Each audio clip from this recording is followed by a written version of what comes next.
Армысыз қадірлі көрермен, екпін жобасының негізінде дайындалған онлайн видео лекциялар курсына қош келдіңіз. Менің есімім Мейрамхан Жапек. Осы курста біз қазақ журналистикасының тарихы мен қазақ публицистері, олардың шығармашылық ғұмыры туралы айтпақпыз. Алғашқы лекциямызда Түркістан және Дала уәлаяты газеттеріндегі мәдениет, өнер мәселелерін арнамақпыз.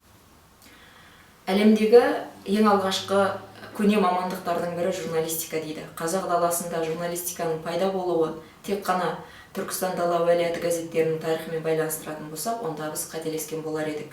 Қазақ даласындағы қазақ журналистикасының тарихының бастауы сонау ықылым замандарда адам зат баласы пайда болғаннан қазақ ұғымы пайда болған тұстан бері қарай есептеледі.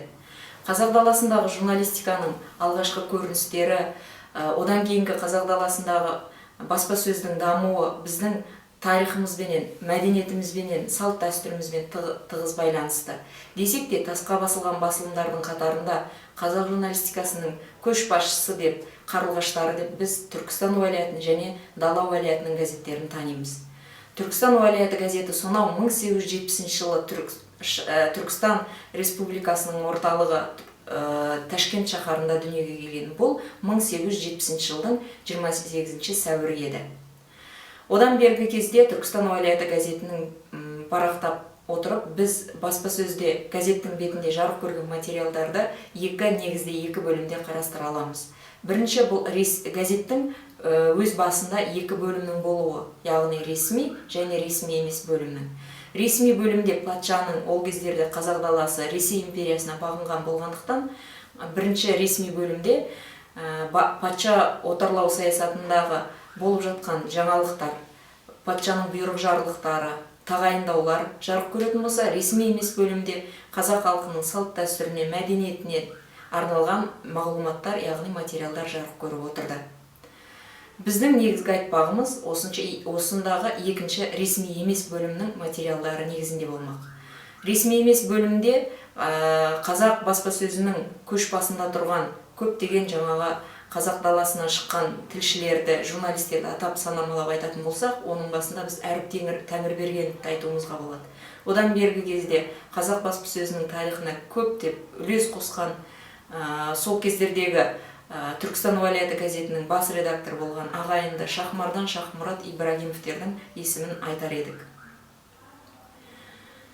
Түркістан уәлаяты газетінің бетінде әдебиет мәселесіне кеңінен орын берілген.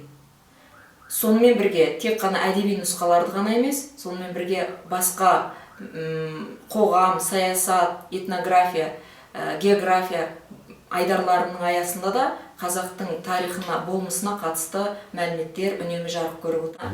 Тіпті Түркістан уәлаяты газетіндегі әдебиет бөліміндегі материалдарды сараптап отыратын болсақ, онда біз бірнеше баптар бойынша әңгіме өрбітуімізге болады. Мәселен, Түркістан уәлаяты газеті халық ауыз әдебиетінің үлгілерін жариялаған. Түркістан уәлаяты газетінің бетінде сонымен бірге қазақтың жазба өнері, жазба ауыз әдебиетімен қоса жазба өнері де кеңінен насихатталған. Сонымен бірге бұл жерде біз халықтың батырлық дастандары, ғашықтық дастандарында жарияланғанына көз жеткіземіз. Мәселен, алып қарайтын болсақ, жаңағы халық ауыз әдебиетінің үлгілері негізінде алып қарайтын болсақ, тұңғыш рет Түркістан уәлаяты газетінің бетінде Меңеш қыз бен Әжнияз ақынның айтысы жарық көрген. Меңеш сонау Сарыарқаның төсінде сайын далада өмір сүрген қазақтың талдырмаш бойжеткені. Әжнияз бұл Қарақалпақтың айтулы айтыскер ақыны. Меңеш қыздың атағын дақпыртын естіп, сонау Сырдарияның бойынан алып Сарыарқаға келіп, арнайы сол Меңеш қызбен айтысуға Әжнияз ақын іздеп келеді. Сол кездердегі, сол замандардағы, қоғамдағы әлеуметтік теңсіздіктердің салдарынан Меңеш қыз атастырылып қойған екен. Айтыстың барлық кульминациясы, айтыстағы бар негізгі айтылатын мән маңыздың барлығы осы әйел тақырыбына, әйел теңсіздігі мәселесіне келіп тіреледі.